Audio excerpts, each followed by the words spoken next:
मंगल में मंगल करन वीत राग विज्ञान, नमो ताहि जाते भय अरहंतादि महान।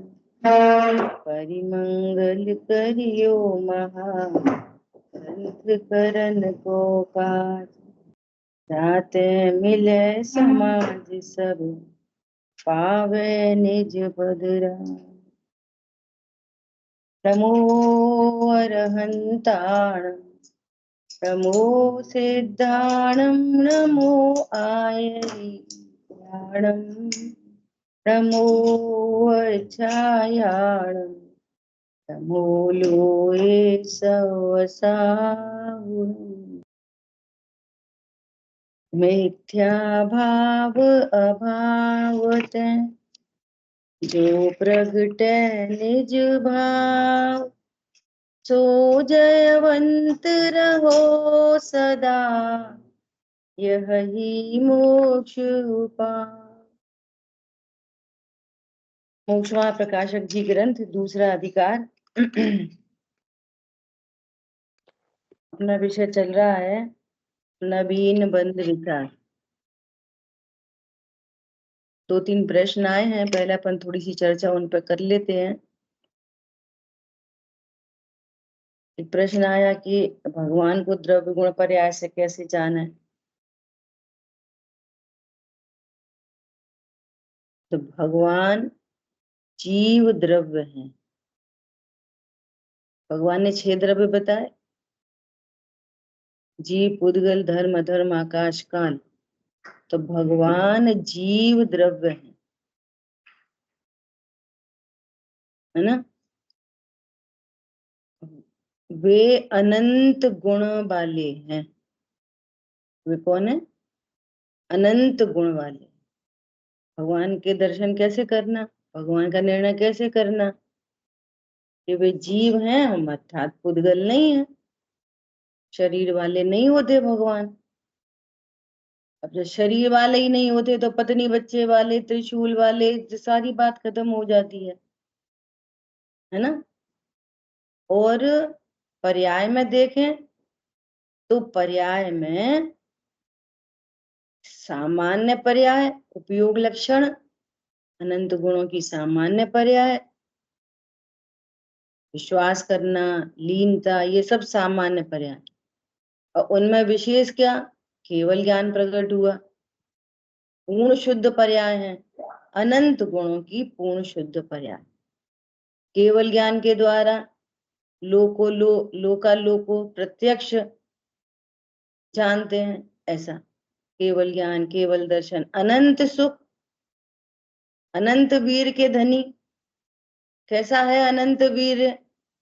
लोकालोक को जानते हैं और राग उत्पन्न नहीं होता, ये अनंत पुरुषार्थ, इसका नाम है अनंत पुरुषार्थ, है ना।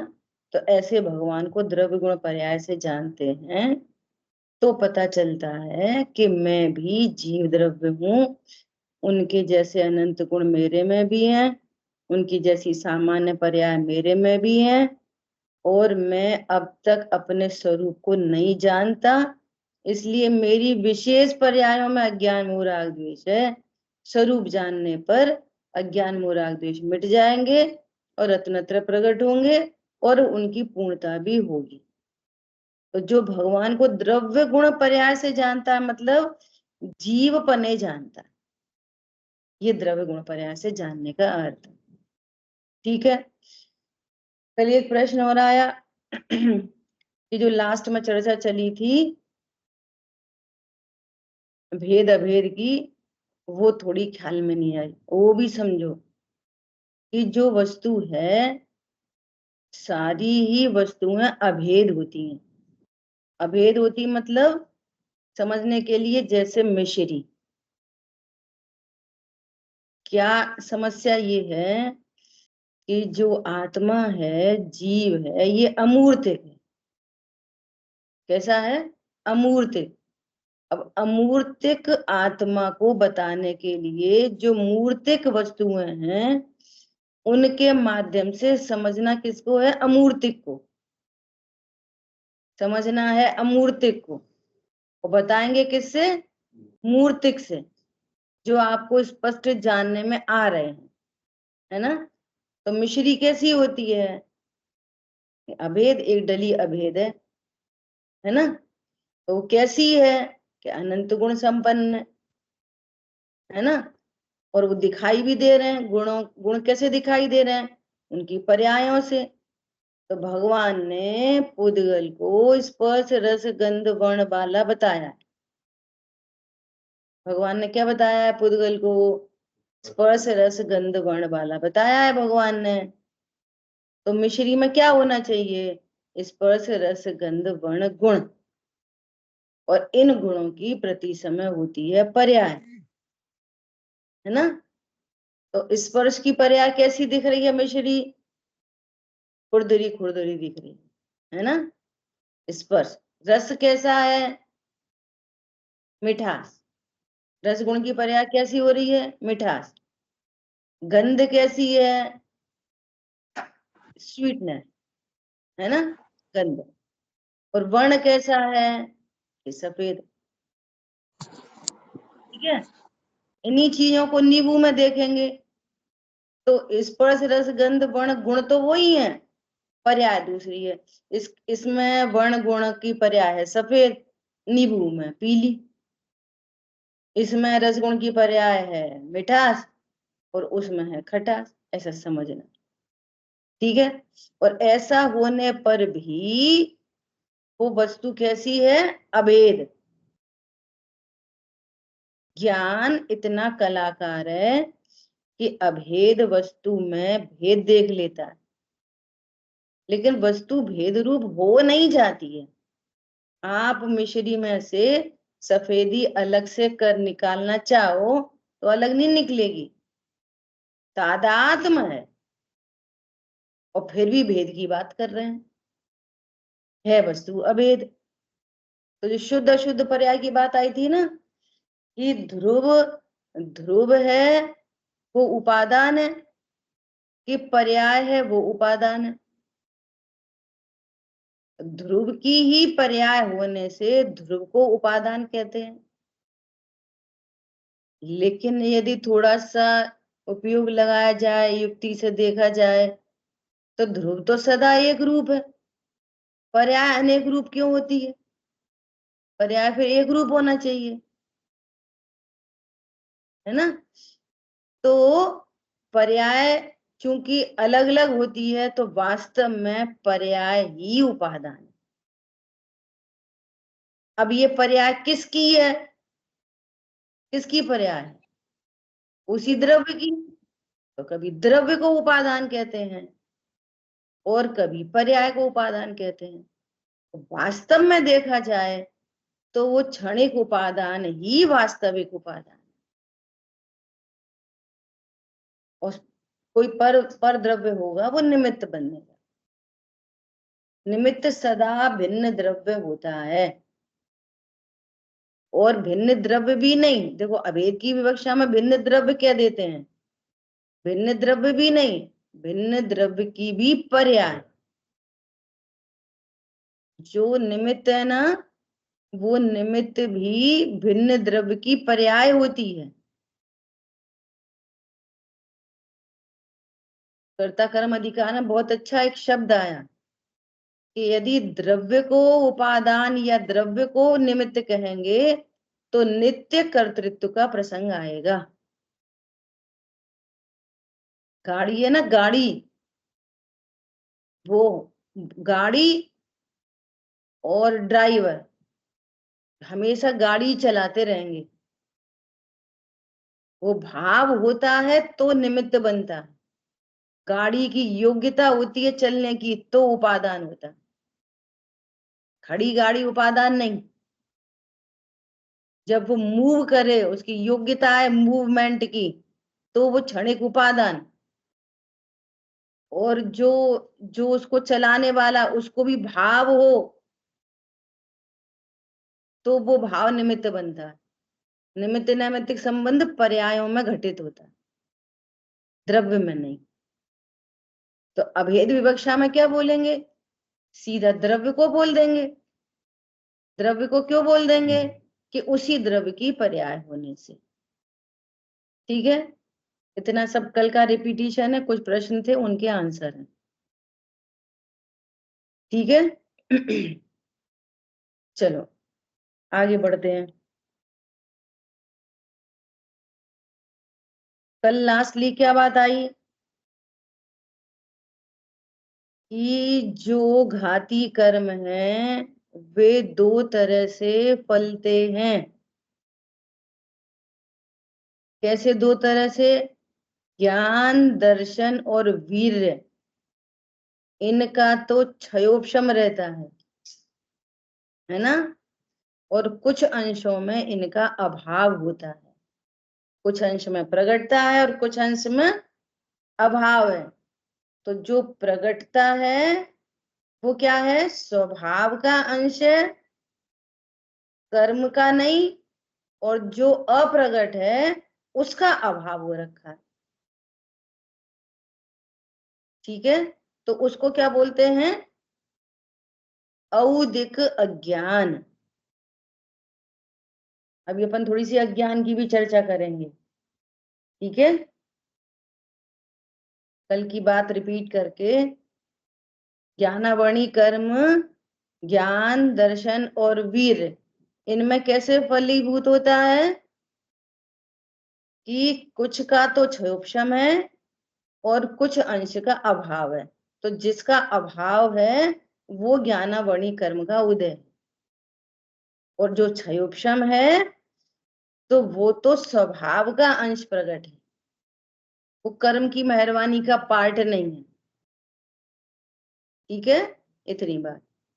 और श्रद्धा और चारित्र के अंदर टोटल विपरीतता है, पूरा ढका हुआ है। दर्शन मोहिनी, चारित्र मोहिनी ने श्रद्धा और चारित्र गुण की पर्याय को पूरा ही ढका हुआ है, कंप्लीट। इसलिए वो दोनों विपरीत है। तो उन दोनों की विपरीतता क्या है कि विपरीत विश्वास, विश्वास होना चाहिए अपना, तो विश्वास किसका है? पर का। विपरीत विश्वास और चारित्र की परिणति में होना चाहिए साम्य भाव, वीतरागता। सो हो रही है कषाय। अब वो चाहे तीव्र हो चाहे मंद हो, उससे उससे कोई फर्क नहीं पड़ता। ठीक है, ये अगर विचार करो, सपोज सपोज मैं बात करूं, अगर श्रद्धा चारित्र में भी क्षयोपशम होता तो फिर तो कोई बात ही नहीं होती। फिर तो अपना श्रद्धान भी होता, कुछ अंशों में अपना श्रद्धान भी होता और कुछ अंशों में साम्य भी होता। जैसे ज्ञान, दर्शन, चारित्र प्रकट है, ऐसे श्रद्धा चारित्र भी प्रकट होते फिर। लेकिन अभी क्या हो रखे हैं? पूरे विपरीत। इसलिए वे ही बंध के कारण। ठीक है, ऐसा। अब देखो कितनी गजब की बात कही है। एक एक शब्द चुन के रखा है मोतियों जैसा, एक एक शब्द। मोहिनी कर्म के द्वारा जीव को अयथार्थ श्रद्धान मिथ्या भाव होता है तथा क्रोध, मान, माया, लोभ आदि कषाय होते हैं। वे यद्यपि जीव के अस्तित्व में हैं, जीव के अस्तित्व में मतलब प्रमाण में हैं। जीव के द्रव्य गुण तो त्रिकाली ध्रुव और पर्याय में है। तो पर्याय किसकी है? जीव की। जीव के अस्तित्व में है। अब ये जो लोग समझ नहीं पाते ना, कभी ध्रुव को जीव कहते हैं और कभी पूरी वस्तु को जीव कहते हैं, तो इतना तो समझना पड़ेगा। और कभी अकेली ज्ञान की पर्याय को भी जीव कहते हैं। क्या भाई? जीव राग करता है, जीव मोह करता है, तो कौन सा करता है? श्रद्धा की पर्याय में विपरीतता है, चारित्र की पर्याय में विपरीतता है। तो पर्यायों को कहते हैं सीधा सीधा जीव, या अभेद विवक्षा में जीव कह दिया। इतनी बात तो समझनी ही पड़ेगी थोड़ा उपयोग को लगा के, ठीक है। जीव के अस्तित्व में जीव से भिन्न नहीं है। क्यों नहीं है भिन्न? जैसे मिठास मिश्री से भिन्न नहीं है, ऐसे ही ये भी जीव से भिन्न नहीं है, मतलब जीव की पर्याय में ही है। और अध्यात्म में इसको सीधा सीधा भिन्न कह देते हैं। सीधा भिन्न क्यों कह देते हैं कि अगर अस्तित्व में कहो तो त्रिकाली ध्रुव में घुसा देंगे, और भिन्न कहेंगे तो ऐसा कर देंगे, एक संध्याचल पर्वत एक विंध्याचल पर्वत। अज्ञानी बात को पकड़ नहीं पाता। देखो मैं फिर से एक बात कह रही हूँ, मैंने इन चीजों को बहुत नजदीक से देखा है अब तक के जितने अल्प ज्ञान से। क्या देखा है कि ये सत्य बात है कि आपको करणानियों का बहुत सारा ज्ञान, त्रिलोक का ज्ञान, कर्म फिलोसफी पूरा, प्रथमान योग रटा पड़ा हुए, चरणान योग इतना सुंदर सुव्यवस्थित कि बुद्धि पूर्वक एक बूंद अनछना पानी नहीं हो, कोई बिल्कुल सुव्यवस्थित सुमर्यादित भोजन आदि, लेकिन द्रव्य गुण पर्याय का कंसेप्ट क्लियर होना ये अलौकिक बात है। तो ये तो सब मूर्तिक है ना, सो मूर्तिक का ज्ञान तो अनादि से ही हो रहा है, इसमें कौन सी खास बात है? एक बार बता दो कि नरक स्वर्ग वो 7 होते हैं, हमेशा के लिए पक्का? एक बार बता दो स्वर्ग कितने होते हैं, ग्रेव एक अनुत्तर आदि है ऐसा करके, हमेशा के लिए पक्का?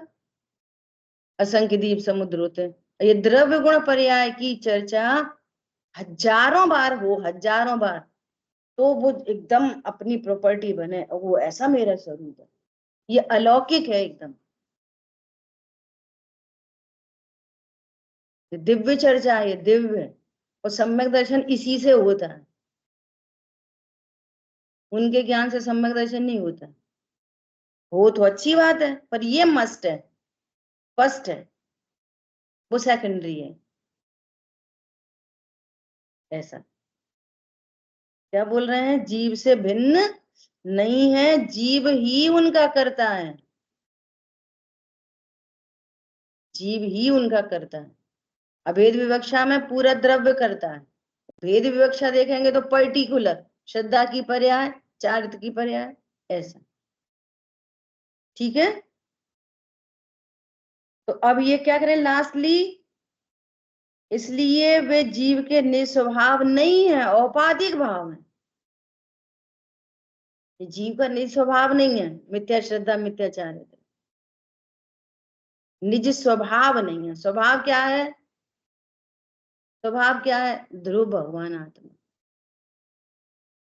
ये मेरा स्वभाव है, त्रिकाल स्वभाव है, बदलता नहीं है कभी, ये मेरा निज स्वभाव है, ठीक है। ऐसा। और अघाती कर्म के उदय में क्या हुआ? बाह्य सामग्री मिली। हम्म शरीर का तो एक क्षेत्रावगाही संबंध हो रखा है, और धन कुटुंब आदि भी तो प्रत्यक्ष ही भिन्न है। तो वे सब बंध के कारण कैसे हो सकते हैं जो मेरे अस्तित्व में ही नहीं है? वे बंध के कारण कैसे हो सकते हैं? अब विचार कर लो कि बंध के कारणों में हमें क्या दिखाई देता है? वही परिग्रह, कोई खाना पीना, कोई उठना बैठना, कोई मंदिर पूजा।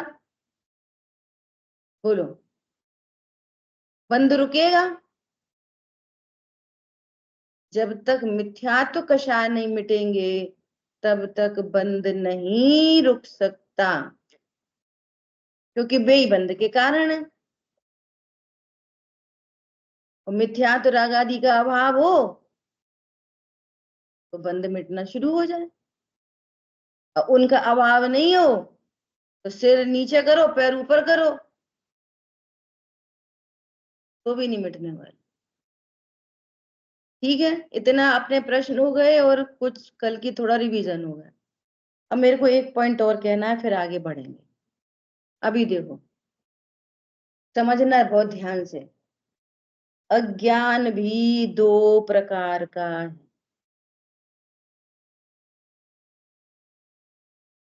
अज्ञान कितने प्रकार का है? दो प्रकार का। सुनो,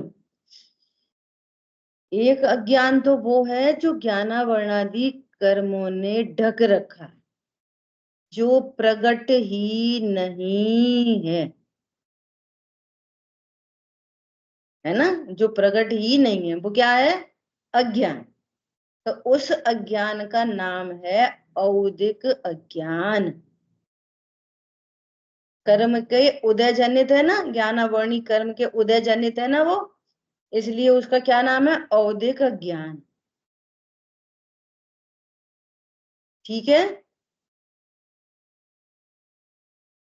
और जो ज्ञान प्रगट है, जो ज्ञान प्रगट है स्वभाव का अंश, इस ज्ञान ने मोह का संग किया है, तो इस ज्ञान का नाम है मिथ्या ज्ञान।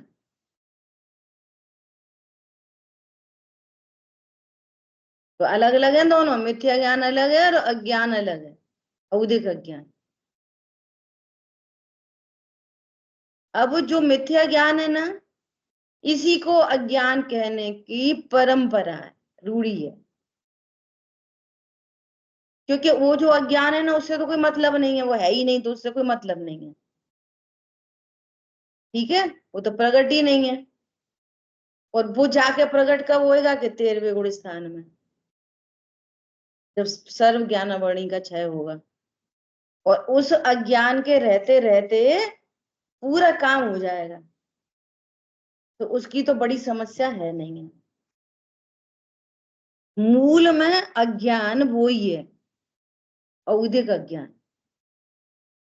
ठीक है। ज्ञानावरणी कर्म का जो कार्य है, वो वही अज्ञान है जो लोकालोक को झलकने नहीं दे रहा। जैसे कोई मुनिराज है ना, उनको द्वादशांग के पाठी हो गए, सब हो गए। लेकिन उनको ऐसा पूछो कि इस मोबाइल के परमाणु पहले कहाँ थे, भविष्य में कहाँ होंगे, दीवार के पीछे क्या है, तो वे नहीं बता सके। तो ये क्या है? औदिक अज्ञान।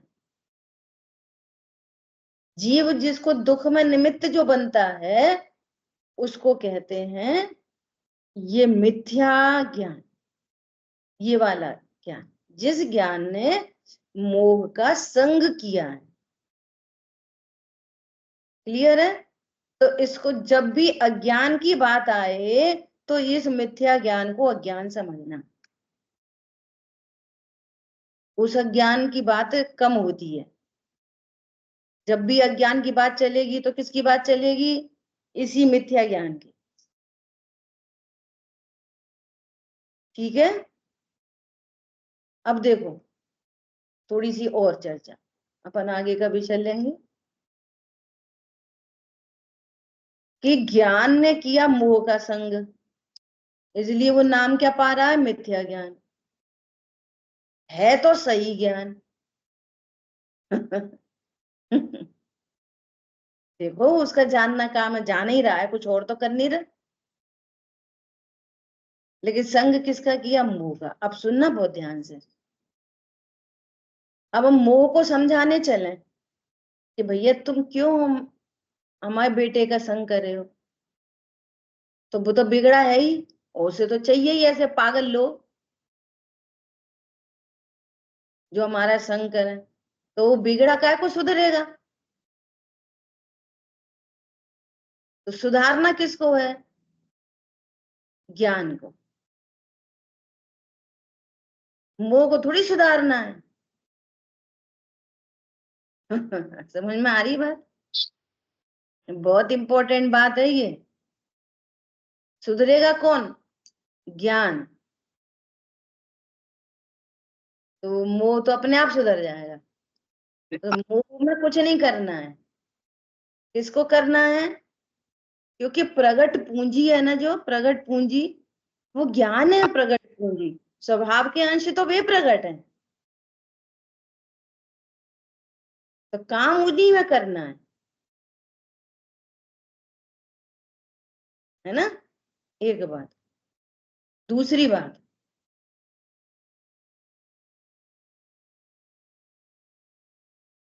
देखो मिस हो गई, इनने कुछ बोल के मिस हो गई, देखो संभाल आप ये के। कह रहे थे, हाँ बोलिए। हेलो, आप ये कह रहे थे उसे पूर्ण ज्ञान है, मोह मोह का संग दे रहा है, तो फिर उसे क्या, मोह को फिर क्या सुधारना, उसको ज्ञान को फिर क्या सुधारना?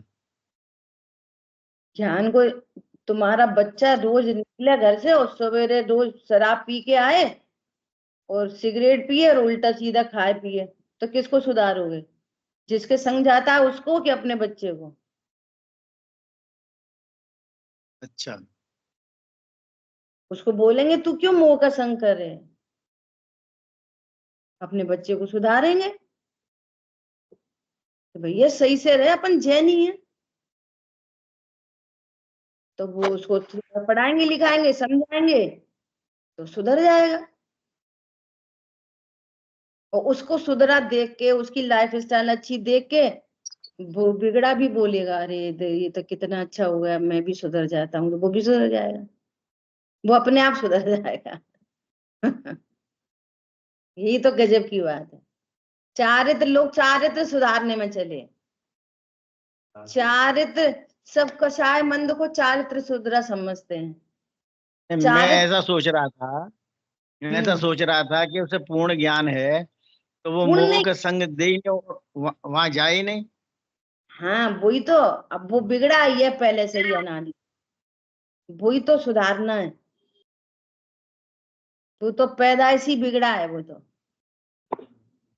पूर्ण ज्ञान नहीं है, सही ज्ञान कह रहे उसको, सही प्रगट ज्ञान। ज्ञान। प्रगट ज्ञान, सही ज्ञान भी मत कहो, प्रगट ज्ञान कहो।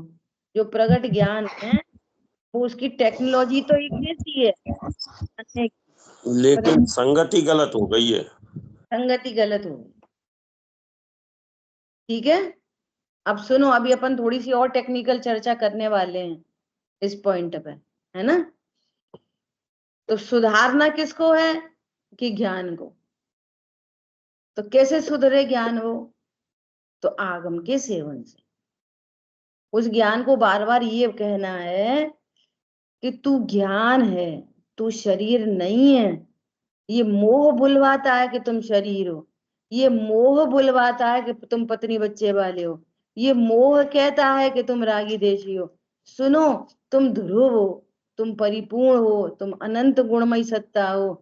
जैसे भगवान है वैसे ही तुम हो, जैसे वे द्रव्य गुण पर्याय वाले जीव हैं वैसे ही तुम जीव हो, तुम शरीर नहीं हो। देखो जब तुम निकल जाते हो इस देह में से, देखो उसको जला देते हैं, देखो तुम जीव हो, जीव हो, जीव हो। ये उसको आगम से सेवन कराया जाता है। ठीक है, तो जब वो आगम के सेवन के द्वारा, कल एक और प्रश्न आया था यहीं पे, कल क्या प्रश्न आया था लास्ट लास्ट में, कि राग तो वो है और वो तो गुण स्थान प्रमाण होता है। तो अपन ये कह रहे कि राग है कि नहीं है, कि कम है कि ज्यादा है, कि बच्चों से है कि कच्चों से है, ये थोड़ी देर के लिए गौर कर दो। अभी तो फोकस इस पे करो कि मैं कौन हूं। राग उत्पन्न हो ही रहा है ना, तो हो जाने दो। क्यों? उसको रोक सकते नहीं, कर सकते नहीं। और उसको हे बोलने से भी कुछ होने वाला नहीं है, वही उपादेय हो जाता है ये बोल के। तुम तो ये नक्की करो मैं कौन हूं, तो ये नक्की करने पर वो राग तो अपने आप अभाव हो जाता है उसका। अज्ञानता बैठी है और राग है, ऐसा राग है नहीं होता। समझ आ गई बात? कम करें कि ज्यादा करें, अब बच्चों से तो होता ही है, पत्नी से तो पहले ये नक्की करो कि तुम्हारे बच्चे पत्नी है कि नहीं। एक तरफ तो मैं पत्नी बच्चे वाला और दूसरी तरफ राग है, ऐसे राग है नहीं होता। क्या कहा? देखो रामचंद्र जी को भी राग था, रामचंद्र जी को राग नहीं था, वे तो ध्रुव भगवान आत्मा थे।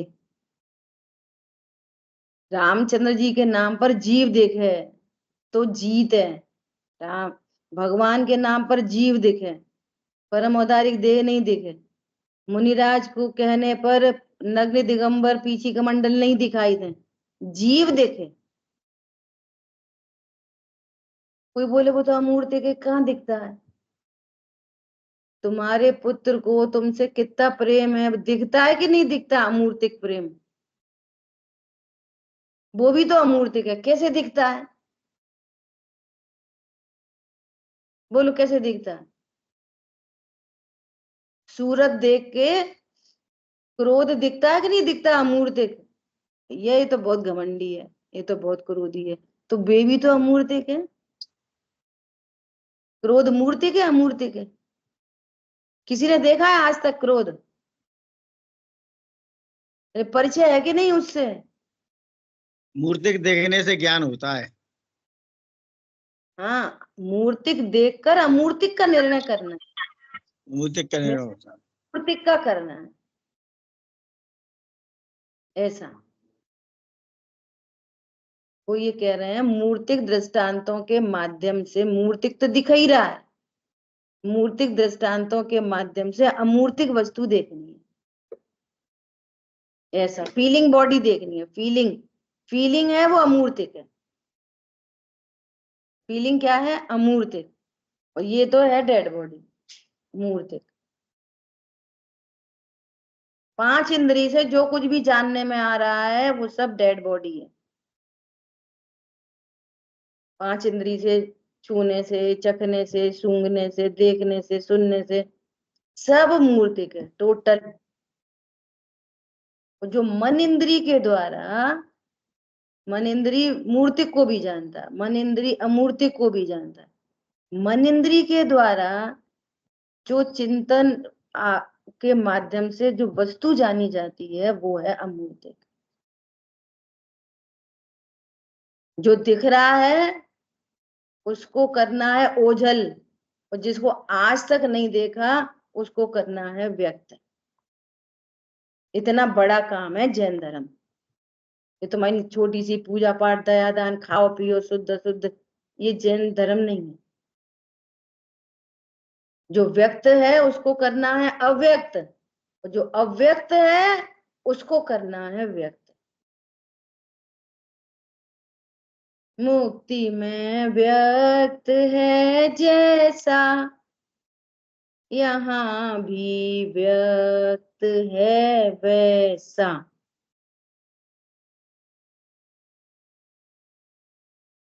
अहो अपद्य स्पृष्ट ध्रुव जीवन हमारा है। मुक्ति में व्यक्त हो गया वो जीव, संयोग शरीर कर्म कषाय से रहित ही होता है। व्यक्त कर दिया उन्होंने, सिद्ध भगवान ने, अनंत भगवान ने सिद्ध कर दिया। तो जैसा होना व्यक्त है ना, वैसा अभी देखोगे तो अव्यक्त दिखाई देगा, लेकिन फीलिंग से देखोगे, पांच इंद्रिय के माध्यम से नहीं दिखेगा, फीलिंग से देखोगे तो यहाँ भी व्यक्त है। अनंत जीव राशि को व्यक्त हुआ ये, ठीक है। मुझे चर्चा किसकी करनी थी? वो जो ज्ञान, प्रगट ज्ञान है, स्वभाव का अंश है ना, वो स्वभाव का अंश आगम के सेवन से, पर अपर गुरु के उपदेश से, स्वानुभव से अपने स्वरूप को जानता है। जैसे ही उस ज्ञान में भगवान आत्मा जाना जाता है तो वे श्रद्धा चारित्र क्या हो जाते हैं? वे सम्यक हो जाते हैं, वे श्रद्धा चारित्र। तो पूरा एफर्ट कौन करता है? देखो, जो बंद का कारण नहीं था ना, एफर्ट वो ही करता है। पूरा एफर्ट कौन करेगा? ज्ञान। एफर्ट कौन करेगा? ज्ञान। क्योंकि वो श्रद्धा चारित्र है ना, वे तो श्रद्धा तो अंधी होती है, श्रद्धा चारित्र तो अंधे हैं। चारित्र को किसके प्रति राग आ रहा है उसको पता ही नहीं है, वो जानता तो ज्ञान है। आ रही बात ख्याल में? तो ऐसा, तो ज्ञान, एफर्ट कौन करेगा? ज्ञान। अब एक बिल्कुल ओपोजिट, अब तक की चर्चा से पूरा ओपोजिट। ओपोजिट क्या? कि चूंकि ज्ञान ने संग किया है ना, इसलिए डायरेक्ट इस ज्ञान के ऊपर भी आरोप आ जाता है कि ये ज्ञान बंध का कारण। क्योंकि एफर्ट कौन करेगा? ज्ञान। विपरीत कौन है? श्रद्धाचारित्र। विपरीत कौन है? श्रद्धाचारित्र। बंध के कारण कौन? मिथ्या श्रद्धा, मिथ्याचारित्र। एफर्ट कौन करेगा? ज्ञान।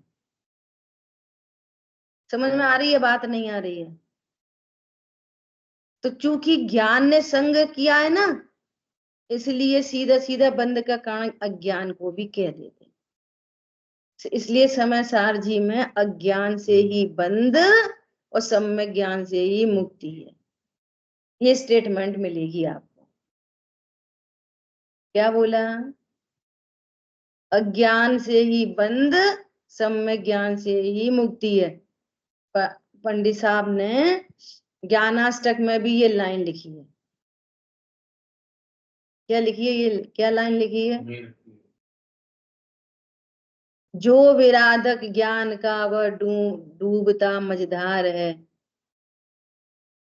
बहुत सुंदर लाइन है, देखो। संसाधन का राग, ज्ञान का सम्मान ही संसिद्धि सम्यक राग है। नहीं, ये नहीं, या ये इसी में ही है, ये वाली लाइन के अज्ञान से ही बंध, सम्यक ज्ञान से ही मुक्ति है। ये ज्ञानाष्टक की ही लाइन है ना? देखना, देखो जिनेन्द्र आराधना संग्रह में 215 से। तो अब आपको इन विवक्षाओं को समझना पड़ेगा, इसमें झगड़ा नहीं करना है। देखो लिखा है जिनवाणी में, क्या लिखा है? अज्ञान ही बंध का कारण है, अज्ञान बंध का कारण। अज्ञान बंध का कारण नहीं है, बंध के कारण तो वो मिथ्यात्व कषाय है, वो स्टैंड रखनी है बात को। ये पराश्रित कथन है, ये व्यवहार का कथन है, वो निश्चय का कथन है। देखो इसी में लिखा है, अज्ञान से ही बंध, सम्यक ज्ञान से ही मुक्ति है। ज्ञान में संसाधना दुख नाशने की युक्ति है। ज्ञान संसाधन करे, ज्ञान ही एफर्ट करे, तो दुख नाशने की युक्ति यही है। क्यों? अज्ञान को ही बंध का कारण कह देंगे तो कितनी दिक्कत आएगी। अरे वो तो स्वभाव का अंश प्रकट है, अगर वही बंध का कारण हो जाएगा तो छुट्टी कैसे पड़ेगी? ये विवक्षा एकदम कंटिन्यूअस है ना। अब देखो बहुत सारे वो निकलते हैं। अगर आप अज्ञान को ही बंध का कारण कहोगे तो चौथे गुण स्थान में वो सम्यक ज्ञान ही हो गया, चौथे ही में। अब काय को बंद हो रहा? अब बंद नहीं होना चाहिए। क्यों? आपने बोला अज्ञान से बंद, तो सम्यक ज्ञान हो गया, चौथे गुण स्थान में सम्यक ज्ञान हो गया, बंद तो अभी भी हो रहा, तो पूरा बंद मिट जाना चाहिए चौथे में ही। सो नहीं मिटता। इसका मतलब क्या है? राग से मूल बंद है, शेष जितना राग है उतना बंद, और जितना राग का अभाव हुआ है उतना निर्बंध। आ गई बात ख्याल में? एकदम लॉजिकल। और कहा कह दिया जाएगा ऐसे ही, कैसे? अज्ञान से बंद को लिखा ही है समय सार जी में। कर्ता कर्म अधिकार में इस राग का कारण कौन? तो कहेंगे अज्ञान से राग उत्पन्न हो रहा। पूरी विवक्षा चलती है कि भाई तुमने संग किया है मोह का, इसलिए राग उत्पन्न हो रहा है। वो एक विवक्षा ही है। क्लियर है? जैन शासन यही है स्यादवाद। जिस विवक्षा से बात की जाए वो आपको एकदम क्लियर होना चाहिए।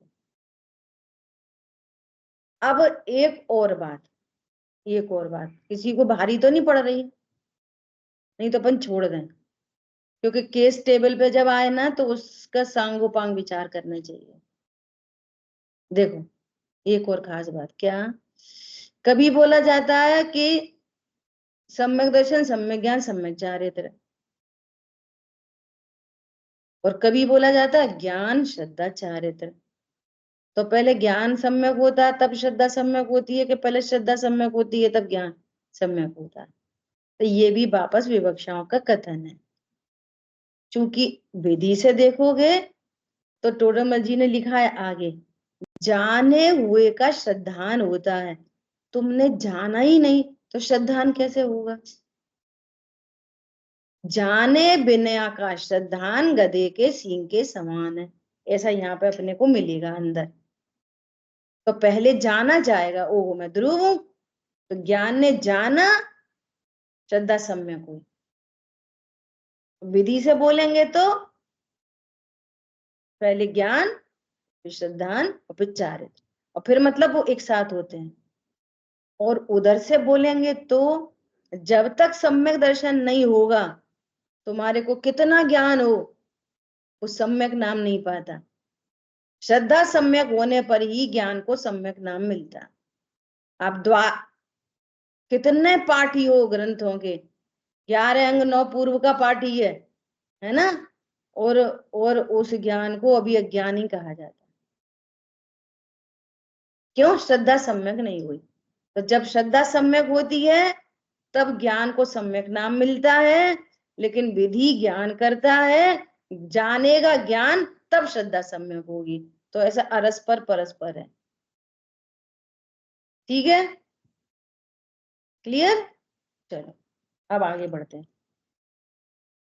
अपने पास थोड़ा सा टाइम है, अपन थोड़ी सी चर्चा करेंगे कि अब जो बंध होता है वो 4 प्रकार का होता है। बंध कितने प्रकार का होता है? जो कर्म बंध रहे हैं, जो कर्म आ रहे हैं, एक क्षेत्रावगाह संबंध बन रहा है, वो 4 प्रकार का होता है।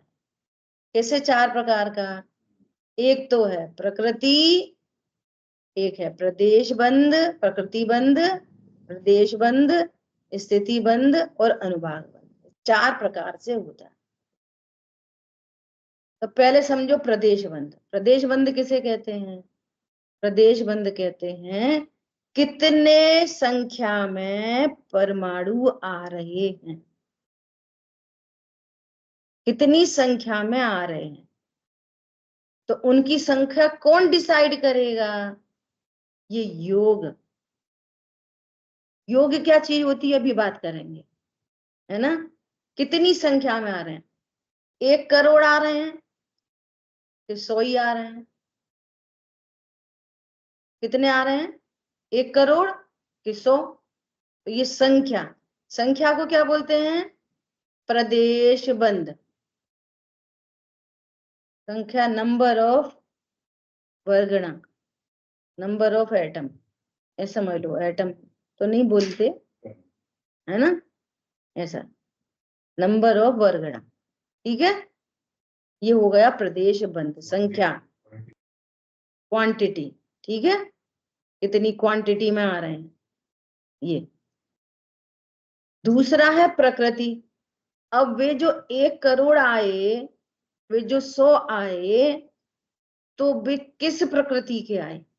उनके, है ना, इसको बोलते हैं टाइप ऑफ वर्गणा, टाइप ऑफ कर्म। तो भी टाइप कौन से हैं? कि यही 4 घाती 4 अघाती। ठीक है, टाइप ऑफ कर्म क्या है? प्रकृति, नेचर। वे जो वर्गणा आ रही हैं उनका नेचर। तो 1 करोड़ आए ना, 100 ले लो, 100 तो 100 आए ना, तो भी क्या हो जाएंगे? डिवीजन हो जाएगा उनका। कैसे डिवीजन हो जाएगा? ज्ञानावणी, दर्शनावणी, मोहिनी, अंतरा, आयु, नाम, गोत्र, वेदनी, इनमें भी 100 के 100 डिवाइड हो जाएंगे। कैसे होंगे? कि समझो 10 ज्ञानावणी में चले गए, 10 दर्शनावणी में चले गए, 20 मोहिनी में चले गए, 5 असाता में चले गए, 2 आयु पर, ऐसे करके भी डिवाइड हो जाएंगे। ठीक है, आगे प्रश्न करेंगे कौन डिवाइड करता है उनको? कौन करता है? करता कौन है?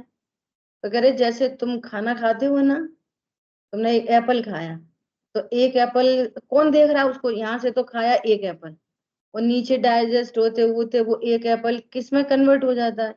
कोई ब्लड में, कोई आयरन में, कोई यूरिन में, कोई विस्टा में, कोई प्रोटीन में। कौन कर रहा है? वो डिसाइड। सब अपने आप हो रहा है ना। ऐसे ये कर्म जीव के योग और भावों के अनुसार अपने आप डिवाइड होते हैं। इतनी सुंदर सुव्यवस्थित व्यवस्था है। ठीक है, ये क्या हो गए? प्रकृति बंध। अब सुनो, अब मान लिया ज्ञानावर्णी कर्म की प्रकृति और 10 कर्म ज्ञानावर्णी के, ऐसे मान के चलो 10 कर्म ज्ञानावर्णी के। अब बंध तो गए, लेकिन कितने दिन तक बंधे रहेंगे वो? काल फैक्टर, कितने दिन तक? तो उसको बोलते हैं स्थिति बंध। वे अपने अपने काल को लेके बंधते हैं, स्थिति बंध। अब ज्ञानावर्णी बंधे कितने? 10 दिन के लिए। और मोहिनी बंधा 1000 साल के लिए। चारित्र मोहिनी बंधा 8 महीने के लिए। ऐसा ऐसे बनते हैं वो सब। सब अपने में डिवीजन होता चलता है, कितने काल के लिए, है ना। काल फैक्टर क्या है? स्थिति बंध, कितने समय के लिए। ठीक है, अब आखिरी बात है गजब की, कि अब वे जब उदय में आएंगे तो वो फल कैसा देंगे? 10 कर्म ज्ञानावर्णी के 10 और ज्ञानावर्णी 10 क्या हो गई? प्रदेश नंबर। ज्ञानावर्णी हो गई प्रकृति। स्थिति कितनी? कि 3 दिन के लिए, एग्जाम्पल 3 दिन के लिए। अब उदय में आएगा ना, 3 दिन तक उदय में आता रहेगा, कुछ आबादा काल छोड़ के 3 दिन तक उदय। तो अनुभाग क्या है कि ऐसा उदय में आएगा कि हम भूल ही जाएंगे। एकदम तीव्र उदय में आया और मंद उदय में आए तो कुछ तो ज्ञान बना रहेगा। एक है कि कुछ याद ही नहीं होएगा। तो कैसा तीव्र अनुभाग कैसा है? तीव्र। और एक अनुभाग क्या है? मंद। उसकी इंटेंसिटी कितनी होगी? ऐसा समझो, कोई पाप कर्म का उदय आया, है ना। उदय में आया तो ऐसा पाप का उदय आया कि टांग ही टूट गई। तीव्र उदय, अनुभाग तीव्र, इंटेंसिटी बहुत तीव्र है। और एक कैसा आया कि एक्सीडेंट तो हुआ था, बस जरा सी खरोंच आई। तो ये दोनों की चीजें क्या है? एक तो हड्डी टूट गई और एक जरा सी खरोंच आई। उदय तो पाप का ही था। तो वो तीव्र अनुभाग और ये मंद अनुभाग। ऐसे पुण्य का उदय लगाना, एफर्ट तो थोड़ा सा ही किया था, पुण्य का उदय तीव्र अनुभाग से आया तो गाड़ी बंगला हो जो कुछ भी, पूरी ऐसा तीव्र उदय आया। और एक मंद आया, बेचारा बैठे ही रहते दुकान पे, दिन भर में कमाई मुश्किल से 100 रुपए की हुई और एक की कमाई हो गई 1 करोड़ की। तो ये क्या है? ये अनुभाग 4 प्रकार से बंद होता है। कैसा? प्रकृति, प्रदेश, स्थिति और अनुभाग। अब ये अलग अलग चीजों से होता है। योग से होता है प्रकृति प्रदेश बंध और कषाय से होता है स्थिति अनुभाग। ठीक है, आज अपन इतनी चर्चा रखते हैं। योग के नाम पे भी बहुत भ्रम है। योग क्या? योग होता है आत्म प्रदेशों का परिस्पंदन। और ये मन वचन काय तो आत्मा से एकदम भिन्न चीज है, अत्यंत अभाव है बीच में उनके। तो और बोला क्या जाता है? मन वचन काय योग। वचन के 4 योग, मन के 4 योग, काय के 7 योग। और वे गिनते रहते हैं, जो मूल में योग है ना उसको भूले रहते हैं। वो रटा पड़ा है और ये भूले पड़े हैं। और वे सब व्यवहार न के कथन है, पूरे के पूरे जिनवाणी में ही। क्यों? उनका निमित्त नैमित्तिक संबंध है। 15 प्रकार के योग बताओ, बता देंगे। मूल योग क्या? मूल योग अपने निष्क्रियत्व शक्ति पड़ी थी ना, निष्क्रियत्व शक्ति, उसका वैभाविक परिणाम है ना योग। ये आत्मा की पर्याय। मन वचन का आत्मा की पर्याय नहीं है। ठीक है, विचार करना, शेष चर्चा आगे करेंगे। जिन वाणी के ज्ञान से सूझे लोकालो, वो वाणी मस्तक नम सदा देत हूँ। मई जय वाणी माता की जय। जय जय जिनेन्द्र सभी को।